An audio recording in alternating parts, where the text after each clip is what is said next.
এই দুনিয়ার পুরো জীবনটাই লালসাময় একটা জীবন, লোভ, মরিচিকা, মায়াজাল। এই মায়াজালে আমরা আটকে আছি, ফলে মৃত্যুর কথা আমরা ভুলে গিয়েছি। পাগলের মতো ছুটছি, আরো টাকা লাগবে, আরো খ্যাতি লাগবে, আরো যশ লাগবে, আরো দাপট লাগবে। আমার এত টাকা দিয়ে কি হবে? এত সম্পদ দিয়ে কি হবে? এত ব্যস্ততা দিয়ে কি হবে? তোমার স্টপ, থামুন, অনেক হয়েছে। আন্না, থামুন, take a rest, take a breath and think about death. Think that you have to go back to your Lord. একটু বসেন না, একটু ভাবেন যে আমাকে চলে যেতে হবে, চলে যেতে হবে। এই কোলাহল, এই ব্যস্ততা, এগুলো থাকবে, থাকবো না আমি। সাইয়েদনা ওমর ফারুক বলেছেন, মুতু ক্বাবলা আন তামুতু, মরার আগে একবার মরো। হাসিবু ক্বাবলা আন তুহাসাবু আলাইকুম, তোমার হিসাব নেওয়ার আগে তুমি একবার নিজের হিসাবটা করো না। কাগজ বের করে একটু লিখো না, কি কি ভালো কাজ করছিলা, যেগুলো দিয়ে নাজাতের ওসিলা হতে পারে। 1 2 3, আর কি কি আকাম কুকাম করছো দেখো না, লিখে দেখো তোমার অবস্থাটা কি। মরার আগে একবার মরো। মরার আগে খাটের মধ্যে শুয়ে শটান করে চোখ বন্ধ করে একবার মরার ভান করে দেখেন কেমন লাগে। চোখটা বন্ধ করেন আর ভাবেন আপনি নাই, কি কি হতে পারে ভাবেন। আপনার ছেলে মেয়েরা কান্না জুড়ে দিবে, আপনার প্রাণের স্ত্রী বিলাপ শুরু করে দিবে, বন্ধু বান্ধবের চিৎকার আর মাতম, স্থানীয় এলাকার মসজিদে ঘোষণা, অমুক এলাকার নিবাসী অমুক ভাই, অমুকের ছেলে অমুক দুনিয়ায় নাই। সব আত্মীয়রা চলে আসবে, ফেসবুকে স্ট্যাটাস দেয়া হবে, সবাই সবাইকে জানাবে বিকাল 4টায় অমুক হাই স্কুল ময়দানে আপনার জানাজা। ছুটে আসবে, সবাই ছুটে আসবে আপনাকে শেষ বিদায় দিতে, গুড বাই জানানোর জন্য, আল ওয়াদা, বিদায় জানাতে আসবে সবাই। 4 তাকবীর দিয়ে আপনার জানাজা হবে, অশ্রুসিক্ত জানাজায় আপনার বিদায় হবে। কাঠের খাটিয়ার মধ্যে করে কাঁধে তুলে আপনার কবরে নেওয়া হবে। আগে থেকে খুঁড়ে রাখা কবরটার মধ্যে আপনারে বিছিয়ে দেয়া হবে। বাঁশের কচি দিয়ে তার উপরে মাটির চাপা দিয়ে সব চলে যাবে। ভাবেন না একবার চোখ বন্ধ করে, this is the circle of life, this is the nature of life. এটা সবার হবে, আমার হবে, আপনার হবে। এত মায়া, এত ভালোবাসা কই যাবে? কেউ থাকবে না, সবাই আপনার অন্ধকার কবরে রেখে দিয়ে চলে আসবে। উপরে বাঁশের কঞ্চি, তার উপরে মাটির চাপা, অন্ধকার আর অন্ধকার। এই অন্ধকার যেন শেষ হতে চায় না, শুধুই অন্ধকার, ঠিক কিনা? এই পৃথিবীটা ধোকার পৃথিবী। এই পৃথিবীর স্টেটাস, মান, মর্যাদা সব ধোকা। মানুষ আপনাকে বাহ বাহ দেয়, এটাও ধোকা। যুবকরা মনে করে এখন আমরা লাইক করব, টিকটক করব, আমরা ফেমাস হয়ে যাব, ধোকা।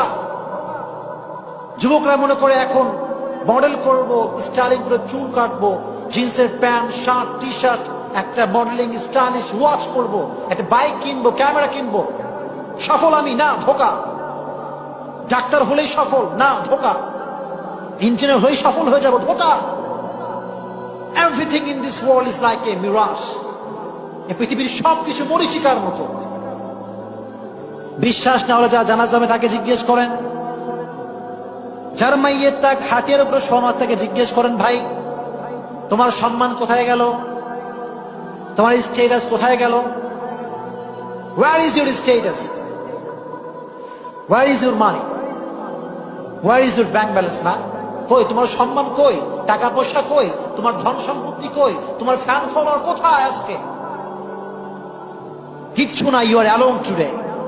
তুমি আজকে একা, বড় একা তুমি আজকে। তোমার পৃথিবীতে কেউ নাই।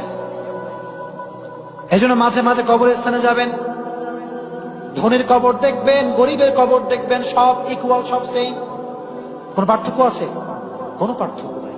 কবরে মাঝে মাঝে যাবেন, মাঝে মাঝে এক আমি যাই, এক এক কান্দি। আহা, কত নেতা, কত ফেমাস মানুষ শুয়ে আছে কবরে।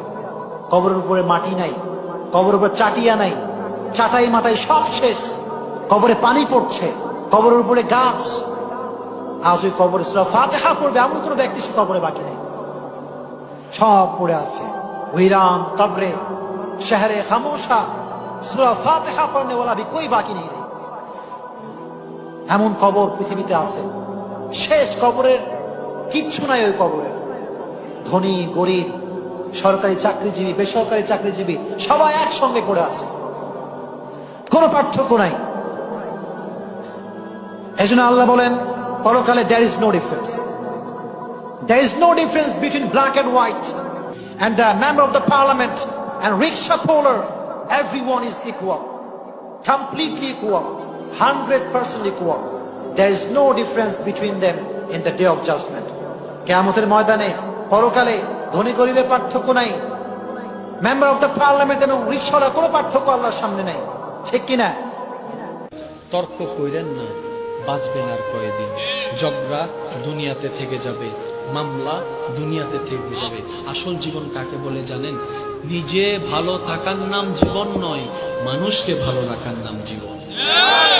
আপনি যদি আপনার মৃত্যুর সংবাদটা কারো জন্য শুভ সংবাদ হয়ে যায়, আপনার জীবন ব্যর্থ হয়ে যাবে।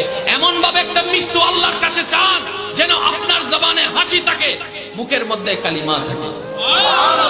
আপনার মৃত্যুটা দেখে যেন বিধর্মীয় বলতে পারে একজন মুসলমান মারা গিয়েছে। অন্যকে ক্ষতি করে লাভ নাই। শুনেন, কোটি টাকা কামাইয়া যদি রাতে ঘরের মধ্যে শান্তিতে ঘুমাইতে না পারেন, সেই কোটি টাকার দরকার কি? কোটি টাকার দরকার কি? শান্তি সবাই খুঁজে, পাই না কেন? শুনেন, সুখ পাই না, শান্তি পাই না, অনেকদিন বলেছেন, অনেকভাবে খুঁজেছেন, অনেকভাবে চেয়েছেন, পান নাই। আজকে একটা প্রশ্ন শিখে যান, আজকে ঘরে যাইয়া বলবেন, আমি তো সুখ খুঁজি, আমি তো শান্তি খুঁজি, কিন্তু সুখদাতা শান্তিদাতার সাথে কি আমার সম্পর্ক আছে নাকি নাই? আগে প্রশ্নটা করে দেবেন। আল্লাহ আমাদের সবাইকে কবুল করুক। তুমি জানো না তোমার মৌত কখন, পৃথিবীর কেউ জানে না তার মৌত কখন। সুতরাং তোমার মৌতটা যেন এমন না হয়, মৌতের পরে এমন রেকর্ড তোমার দুনিয়াতে থাকবে যে রেকর্ডের কারণে তুমি কবরে শুয়ে শুয়ে গুনাহ পাবা। এমন রেকর্ড যেন তোমাদের না থাকে।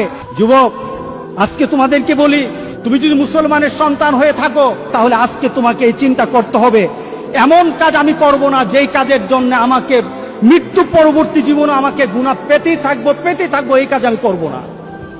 এটা মুসলমান, এটা হলো মুহাম্মদ সাল্লাল্লাহু আলাইহি সাল্লামের কলিজার টুকরা উম্মত। যুবক, তোমার জীবনটা যদি, তোমার চলাটা যদি কুরআন এবং সুন্নাহ অনুযায়ী হয়, আল্লাহর রাসূল আর নেককার বান্দারা যেমন সুন্দর মৌত পেয়েছে, রাসূল সাল্লাল্লাহু আলাইহি সাল্লাম বলেন তোমাদের মৌত তত সুন্দর হয়ে যাবে, তোমাদের মৌত তেমন সুন্দর হবে। রাসূল সাল্লাল্লাহু আলাইহি সাল্লাম বলতেছেন, তুমি দুনিয়াতে যেভাবে চলবা মৌতটাও তেমন হবে। কোন ধরনের খারাপই যদি তোমার মধ্যে থাকে, তুমি যদি খারাপ নীতিতে চলো, তুমি খারাপ দৃশ্য নিয়ে চলো, তোমার হাতে খারাপ থাকে, তোমার ঘুমের সময় খারাপ জিনিস তোমার সাথে থাকে, তুমি তোমার বন্ধু বান্ধবের সাথে যখন আড্ডা দাও তখন তুমি খারাপ কোন দৃশ্য নিয়ে তুমি কথা বলো, তুমি তোমার বন্ধু বান্ধবের সাথে যখন কথা বলো তোমার ভিতরে খারাপ চিন্তা থাকে, তোমার মোটটাও তেমন খারাপই মত হবে। এরপর রাসূল সাল্লাল্লাহু আলাইহি সাল্লাম হচ্ছে তোমার মোটটা যেমন তোমাকে উঠানো হবে ওই নীতিতে, যেমন ভাবে তুমি মরেছো। শুধু তাই নয়, কামা তুবাতুন তুহশারুন, যেমন ভাবে তোমাকে উঠানো হবে তেমন ভাবে তোমার হাসর হবে। সুতরাং দুনিয়া যেমন হাসর তেমন, দুনিয়া যেমন মৌত তেমন, দুনিয়া যেমন কবর তেমন।